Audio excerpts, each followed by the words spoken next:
السلام علیکم د مګرانو مینوالو په دې ویډیو کې د پراچینار مظلوم عوام څخه د شپې 3 بجې د خپلو زنانو سره خپلو بچیو سره خپلو بیمارانو سره خپلو مسافرانو سره کومو مشکلاتو سره کومو تکلیفو سره په خپلې ښایسته علاقې پراچینار ته ځي د دې ویډیو کې د هغوی تکلیف مو بیان کړی دی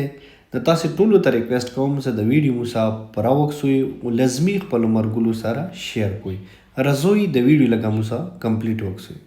السلام علیکم کورمیوال وړونو دې ټیم موجود یم فیض آباد اډې کې موسا د مو ترس بای شپایات حسین موجود دی پراچینور ته ګوډې چلی بیګا مو یو ویډیو کړی و څنګه کې تاسو د پراچینور کومې لارې مشکلات وغه بیان کړی وو او زه دې ټیم بیا موجود یم شپایات حسین پښتنه قوم چې دوی ته د لارې کې څه مشکلات دي څه تکلیفات دي او خپل د قوم مشرانو ته د مو سکیورټي فورسز ته هغوی خدای خوشحال آباد لره هغوی د کوشش کوي چې پراچینور کې مستقل طور باندې امن او امان قایم کړي نو دوی نه پوښتنه کوو چې یاره تاسو ته څه مشکلات دي. السلام علیکم شفایت وروره. السلام علیکم ناجی بھائی ته ډېره شکریه ته خپل قیمتي وخت مو ته راکړو په دې نیمې شپې مو ته راغلي مونږ د خپل ګران وطن پراچینور پوښتنه وکړه موږ ته دې خبرې دي کیسې ډېر شکرګزار یو ډېره شکریه ادا کوو. اول خبره خدا دې زه پر پنډه کې د پراچینور څخه هغه کوم کیسه وکم سمو ته واسي پروپر اډو خلاص وای مرکز په ذریعہ وای هم مشرونو په وساتات وای سمو دا کور نه د ګرځیدل نه خلاص وای ویلې 2 بجې پوجيګه کم از کم زه ځون ته راوي ترنول ترسي کې 15 شپې ګندال د نه بجوش صحیح او دویمه خبره ده نجیب بھائی سزا د خپل مشرونو ته مرکز ته تحریک ته مزور اشیاء دي کسونیون دي دوی د آرټس کوم د موس کوم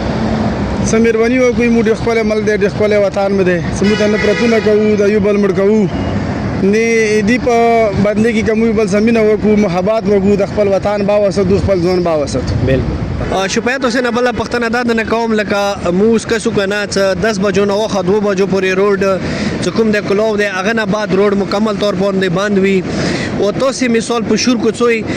تاسو په د صدیل یاري ویلی نشدلای دا څه واجه دی څه ریزن دی نجیب بھائی خبره خو سي ده شور کو روډ څه ده نو د مو استعمالو خو ډېر ټوله کچال یاره ده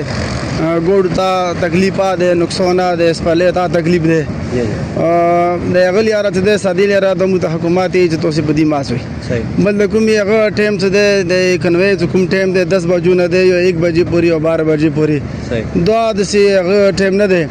ته مکرا ټایم یو پوخ ټایم څه ته خو مخورت لا شي مکلا واخ نه وخت تل ورسې کوم بیا لري بندي دا شي دا ځنه تکلیف کوم 2 بجې وتلی یو لاسو نه یو دول سونه بعد شي بیا کوم څه بیماری سره ده کډې ایمرجنسي سره ده مو غنه بعد بیا نه برګدي نو مو حکومت بالا ته دال تموس کو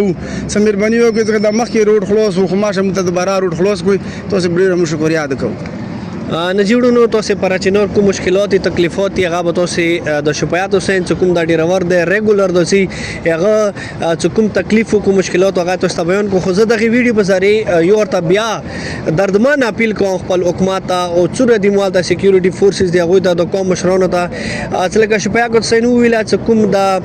شور کو روډ دی هغه نیمه ډیر زیات مشکلات دي کچا روډ دی تکلیف ډیر دی بیماری او د تکلیف هر یو کس ته ډیر زیات تکلیف دی نو په کار دی د مین روډ څخه کوم دی د حکومت پراپرټي دی د حکومت څخه کوم دی یا دوی لاس کې دی چې دوی څه غوړي هغه کوي شي نو یو اجازه نه بیا پیلو ته کوو چې دا روډ څخه کوم دی مکمل طور باندې هم اهل تشیع او هم اهل سنت د لپاره مکمل طور باندې کلیر کی چې ما که د کوم هم درفت دی چې د کوم مثال پراچینور چې د کوم خپل روغ وطن دی د وطن مطلب د جنت مخه ټوټه ده دا کې همیشه د لپاره متامن او امان قائم کی نو امید لرم چې د قوم مشران د قوم ځوانان هر یو روډ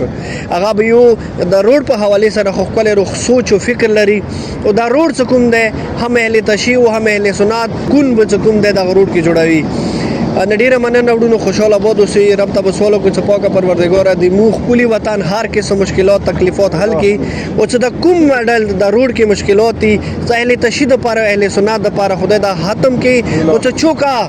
د علاقې بات کوي چې چوک د مطلب د کورم کې د شتګردي کې خدای اول خطو هدایت کې هدایت نه کې پاکه پروردګار ته خپل قهر او عذاب او گرفتار کړي ډیره مننه موت او شفاعت ورته راکې اجازه مهرباني السلام علیکم ورحمت الله وبرکاته.